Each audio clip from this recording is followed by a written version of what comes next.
All right. Welcome to No Fences. My name is Mike Siver, and I have as my very special guest tonight, Ernest. And we're going to talk about no fences in a childhood setting and how we coped with those issues and how they maybe became fences or not fences for the rest of our lives. Okay. And this is going to be a 10-minute segment, so we're going to try and stay focused and get this done. Yes, sir. When I was growing up, my dad was an alcoholic, and my mom ran away from my dad a lot. We moved a lot, even state to state. Okay. A lot of times, 4 or 5 times in a year. This went on for a couple of years. I learned very quickly that I didn't have to pay attention in school. I didn't have to learn anything because I was always the new kid on the block. Teachers took care of me. They prompted me along because I might have been behind or ahead of what they were doing. And they allowed me some slips during that time. Mm-hmm. And I also knew I didn't have to have friends because as soon as I made them, we were going to move. Right. And that happened over and over and over and over. Okay. And that carried on as an obstacle in my life. I had trouble attaching, making friends, because I knew I was going to lose them. Mm-hmm. Now, that's a horrible thing, and I think back on it, for me to have, and my sisters were the same, Okay. and how we grew up in that environment. Luckily, my sisters had 4 of them, and I was the only boy. Okay. So they had each other. Right. I didn't have any other males in my life. Right. Right. So that was a fence that I had that stopped me from growing and accepting responsibility and sticking things out, seeing things through, because I never had to, Right. because I was always gone. Okay. And I don't know if you had issues or incidences like that in your life growing up. Well, I did. I had a good extended family. My mother's siblings and her mother and father always made sure that all of their grandchildren basically were taken care of. But my father was not around. He was not involved. He lived less than 2 blocks away and spent no time with us. His time was always dedicated to somewhere else. Right. And I can remember at the time what they call social services now was called ADC. And the joke in the neighborhood was after daddy cut out. But Some truth in that. yes, it was. Yeah. And I grew up with I had my uncles. I had 7, 8 uncles that always looked out for me. And I had a very good extended family. So I miss my dad, but in terms of spiritual growth, mental growth, my uncles made sure I had that. I used to tell my kids all the time that my mother taught me how to be a parent. My uncles taught me how to be a man. My cousins taught me how to be an athlete, but nobody taught me how to be a father. It was on the job training for me. Yep. But even though my family had a little money, we had to work. I've told you about the snow shovel. Yeah, I won't go yeah. into that. So it was, even though I had these obstacles, the other people in my family made a way for me to go around that. And even real quickly, when my father passed, when I found out that he had cancer, when I was 6 months old, they told me he'd have 6 months to live. So he spent the rest of his life looking out for himself and nothing else. Wow. And we don't know and we don't understand how that impacts our lives as children. Right. We deal with it. Uh-huh. We move on. We have to. Right. You get into trouble or you don't get into trouble or whatever you do as a young person, male or female, growing up. It's like you. I had no idea how to be a man or how to be a father. That was the furthest thing I had any idea of. Right. But I grew up in a house with 4 sisters and a mother. And it was years and years and years when I was in my 30s and 40s where I would not be comfortable in a group of men Okay. because I didn't know how to act. Right. Right. I didn't know what was a joke, what was not a joke, how to start a joke, how to interact, how you should respond. I didn't have any idea. And it wasn't until later on when I talked with a guy and told him this, as one of my friends, and he said, look, we don't know all that. We know there's something different about you, but you don't seem to be friendly enough, and you're always reserved. Right. Right. Because I didn't know what to say.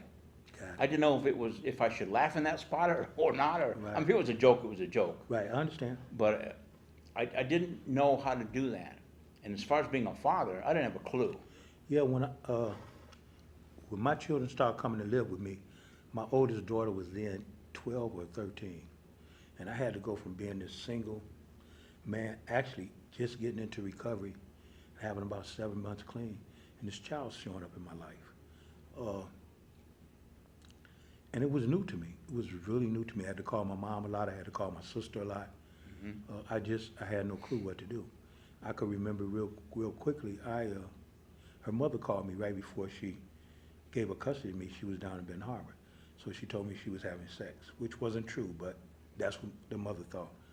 So I go and I pick up my daughter, and I'm trying to stay within these boundaries of a young lady, but tell her sexual diseases, all these things, like you said, about how I had a fence around me. I didn't know how to do it. So I take her out to get ice cream. Long story short, we talk about 15, 20 minutes. And she's like, "What are you talking about?" "Well, your mother said this." "Well, I'm not." She said, "Mother never explained to me that after I had a cycle, that if I kissed a boy, I couldn't get pregnant." And that's what she thought. If she kissed a boy, once she started having her cycle, that she could get pregnant. Oh, wow. So it took me a while, and then I got all of the children eventually.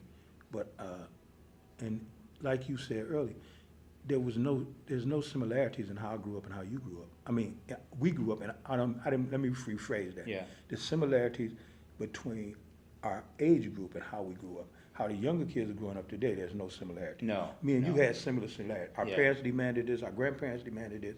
This is how it was back then. Neighbors were neighbors, and they helped you. Well, it's all about this whole show, and the series of shows are going to be about no fences, and how we unconsciously or consciously, as individuals, or how parents in the environment you grow up in builds these fences around you. Right. And even, I told you about not having to worry about responsibility because I knew we were going to be gone soon. Mm-hmm. I've even had a co-worker, a friend of mine who I respected, come and told me, you ever hang around more than 3 years, what are you going to do? Right. Because after 3 years, I'm done. Right. I'm ready to go. It don't matter, even as an adult. After 3 years, I get restless. I want to move on, and I can't figure out why. I've been in the same house now for 5 years, and sometimes it drives me nuts. Right. And that's a fence that's built around me that I've always got something new all the time. Now that's nice to have, an adventurous spirit, but at the same time, when are you going to learn to relax? And when can you accept stuff? Now it's taken me many, many years to come to terms with that. Mm-hmm. And, it's like I said, of not knowing how to be a man, I just fake it now until you make it, sort of Right. thing. That's all you can do. And we're of the same age, so we have similar histories as far as that goes. And we'll get into our personal stuff a little bit later on in Right, another right. couple of shows down the road. But there's got to be some huge fences. Like I said before, we were in poverty when I grew up. Right. My mom lived on social state, the welfare state. Mm-hmm. Michigan was known as a welfare state when I was a kid. Okay. It might still be, I don't know, but we lived, everything was paid for. I got hand-me-down clothes, hand-me-down shoes, haircuts every month by the local barber came around for free and cut everybody's hair. Right. And that's a stigma when you're poor. And we were considered, I don't think we were poor white trash, but we were close to it back in those days. We got a minute left on this segment.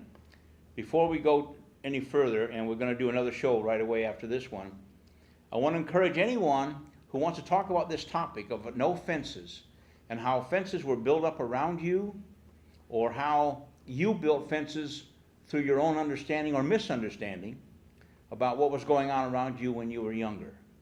Whether you were called dumb, stupid, or fat in school, how that built a fence around you and it became an issue for you to get over as you were growing up. And Ernest has got some stuff to go over, and we got about 30 seconds left. Well, I'll wait till the next show, and what you just said, not having my father around,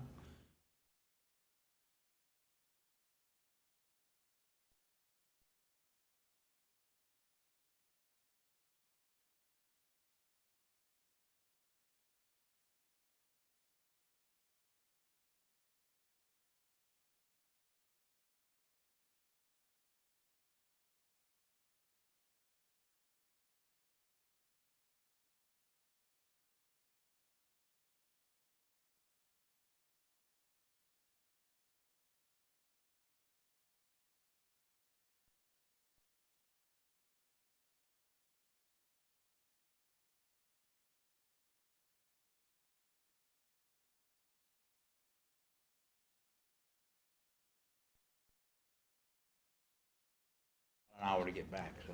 How long does it take you? Well, about 45 minutes, Okay, 30 if I speed, I hear you. and I don't want to do that, so. Let me get home.